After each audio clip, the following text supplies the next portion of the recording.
Today, we're going to take a look at the Last Dagger. It's an automatic handgun that deals out massive damage over a short period of time. I managed to get this amazing gun up to 21,000 damage per second. That's better than most guns I've gotten up to this point. When you receive this weapon, its base stats are kinda poor, at an all-time low of 123. But taking an unused weapon and pushing it to maximum heights, well, maybe not maximum, because the highest I had at the time was level 43. I took this gun out to the Kingston defense and stayed till about wave 7 because that's when most people decide to leave. But looking at it here, just mowing down enemies like nothing, the quick reload speed really comes in hand here. Don't worry, I will show you the build I have on the weapon just in case you want to go ahead and use it, even improve upon it. We're just getting started with builds here in this game. Coming with a base of +4 fire attack, it may be suited for Blair, but Toxins and Fire is a great combo as well. I know what you're thinking, that we're facing low level enemies, so of course the weapon at level 43 would be good. I'm not just trying to showcase its overpoweredness, but also the use of movement while aiming, its reload speed, and amazing crowd control.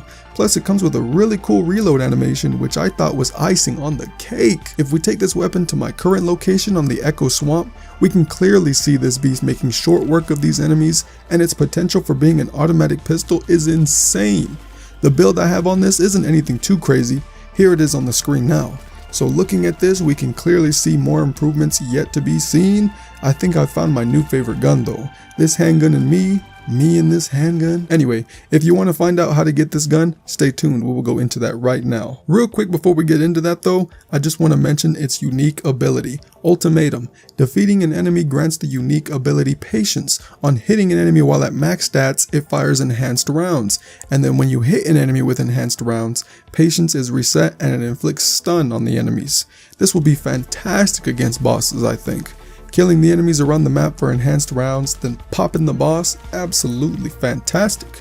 Alright, to get the Last Dagger, you need to have Echo Swamp completely unlocked, the entire surrounding area. Now we're going to start with the Nano Tube. I may have these out of order, but if you have the full map unlocked, it shouldn't be a problem anyway. But in the Muskeg Swamp, you will see a mission called the Tree of Truth. All the parts have a 20% drop chance, so I wish you luck.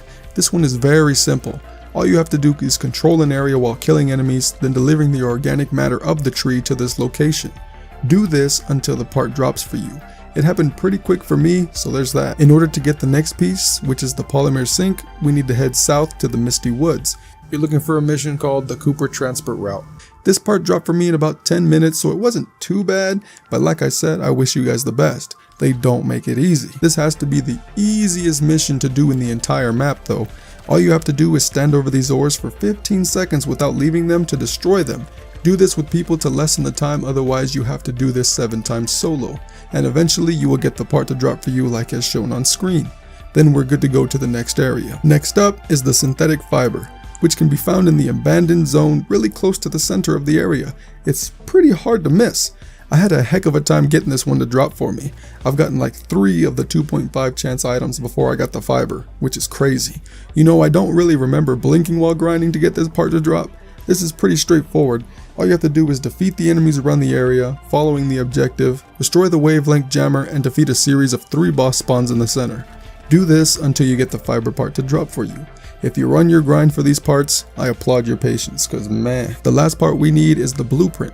We're looking for the emergency landing strip mission, which is about in the center of the derelict covert. This mission really isn't too hard, it's just getting the drop that requires some patience.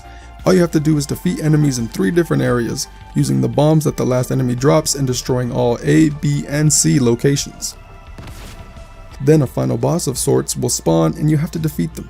This one took me about 2 hours of grinding non-stop until I got the part to drop for me, but when it did, I was pretty excited for what comes next. Operation successful.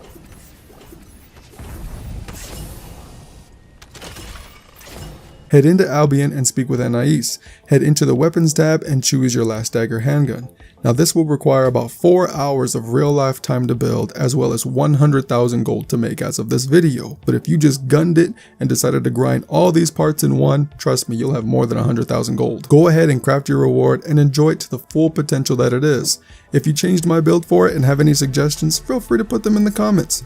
Thank you for taking the time to drop a like on this video. Share it so everyone can enjoy this amazing gun. Subscribe to the channel for more of the First Descendant content, and remember to stay safe because the world without you is nothing.